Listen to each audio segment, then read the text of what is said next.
খুঁজেই তো পাই না। আজকে নাকি আবার অন্য গাড়ি নিয়ে এসছে, গাড়ি খুঁজতে খুঁজতেই দিন চলে যাবে আমার। এত হিংসুটে হয়ে গেছে, আমাকে গাড়ির ভেতর আটকে রেখে চলে গেছে, কিছুতেই বেরোতে দিচ্ছে না। একটা জায়গায় রাস্তা মানে গাড়িটা ঘোরাতে পারছিল না। তা আমি বললাম তুই যদি আগের রাজীব হতি তাহলে কখনোই গাড়িটা ঘুরিয়ে নিতে পারতি, তুই এখন গাড়িটা ঘোরাতে পারছিস না। তো ওখানেই দুটো ছেলে বাইকে করে, মানে সব গাড়ি জ্যাম হয়ে গেছে, তো দুটো ছেলে বাইকে করে এসে দাঁড়িয়েছে। তো হঠাৎ আমি দেখলাম কে এলো রে বাবা, তো দেখি যে ছেলে দুটো আমার দিকে দেখছে। তো সেরকম সবার দিকেই দেখে, ছেলেরা তো মেয়েদের দিকেই দেখবে, বৌদিদের দিকে দেখবে, মহিলাদের দিকে দেখবে, এটা খুব স্বাভাবিক ব্যাপার, অস্বাভাবিক ব্যাপার না।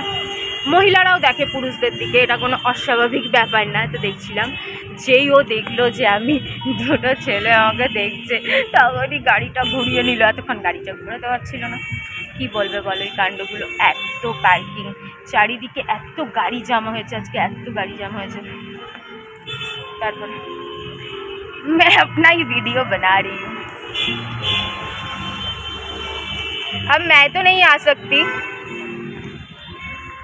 কি খাবো কি খাবো কি খাবো, আমার তো কিছু খেতে ইচ্ছে করছে না। তারপর অনেক বলার পরে আমি বললাম যে ঠিক আছে ফালুদা খাবো। তো ওই বিশ্ব বাংলা গেট যেখানে অজিতের সাথে আসি, ওই দেখো এখানে এসে অজিতের কথা মনে পড়ে যাচ্ছে। আরে বাপ রে বাপ, মুখের উপরে লাইট মারে। এখানে ওই অজিতের সাথে বৈষ্ণবীর সাথে এসেছিলাম বিশ্ব বাংলা গেটের নিচে, ওখানটায় এসেছে। তো ওখানে তো পরপর সব খাওয়ার দোকানগুলো, কি ভিড় হয়েছে আজকে, বাবা রে বাবা, মনে হচ্ছে এখানে কোনো মেলা বসেছে। তো ওখানে ফালুদা, আমি বললাম ওই একটাই জিনিস আছে পছন্দের, ফালুদা খাই। তো ওই ফালুদা, হে ভগবান, একজনের কাণ্ড দেখে আমার হাসি পাচ্ছে, এমন করে দেখছে। যাই হোক, হ্যাঁ তোমরা তো এই নিয়ে কিছু বলবেই কেন দেখছে, কিন্তু এখানে কিন্তু সবাই এরকম, সবাই না, সরি মিথ্যে কথা বলা হয়ে গেল, অনেক মহিলা আছে যে অনেক ফ্যাশনেবল পোশাক পরেছেন, শুধু মেয়ে না। কেন একটু আগেই আমি নিচে দাঁড়িয়েছিলাম, তো শুধু মেয়ে না, দুর্বা আমারও না লোকের দেখা দেখে চোখ এদিক ওদিক চলে যাচ্ছে এরম এরম করে। যাই হোক, আমি কি বলছিলাম ভুলে গেলাম, কি বলছিলাম, হ্যাঁ মেয়েরা না শুধু বাচ্চা সঙ্গে নিয়ে এসছে, মারাও অনেক ফ্যাশনেবল ড্রেস পরেছে। শীতকালে এর চেয়ে বেশি ফ্যাশনেবল আর পরা যায় না, তাই যতটা পেরেছে পরেছে। আবার অনেকে নর্মালও পরেছে, সব রকমের মানুষ আছে, সবার নিজস্ব পছন্দ আছে, সবাই সব কিছু ক্যারি করতে পারে না।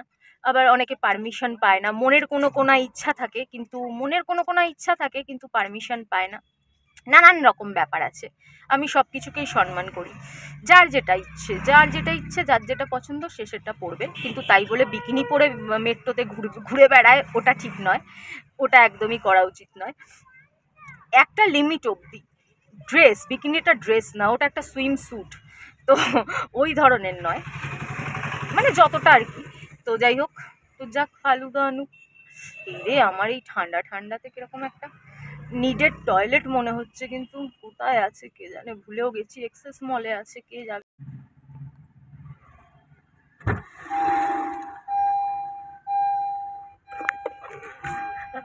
हेलो तो बोल दे, हेलो भी नहीं बोलेगा, कहाँ गया ये।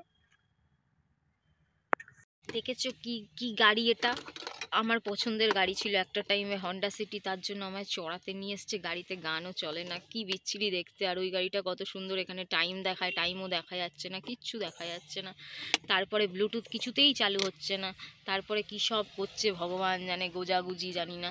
আর গেছে আমার জন্য রাবড়ি কিনতে, আমি বলছিলাম রাবড়ি খাবো, তাই গেছে রাবড়ি কিনতে। আমি বলেছি অজিত আমাকে রোজ মিষ্টি খাওয়ায়, তাই শুনে বলে मैं क्या पूछा अजित के बारे में। কি জ্বালাতন।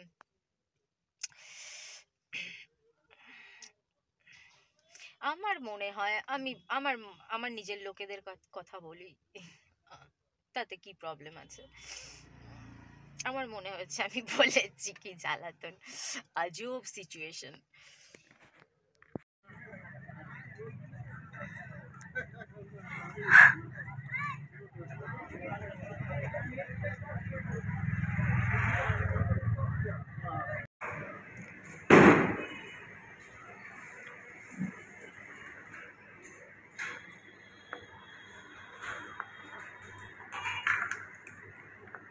নিয়ে নিলাম রাবড়ি আর দুই বাক্স সোনপাপড়ি আর বুনোর বাবার জন্য একটা স্পেশাল মিষ্টি। রাবড়িটা আগেই কিনে দিয়েছিল, আর পরের মিষ্টি ওরই পয়সা যে দিল ওখান থেকে নিলাম। তো যাচ্ছি বাড়ির কথা মনে করছে, তাড়াতাড়ি চলে এসেছি, মাত্র বাজে 9টা।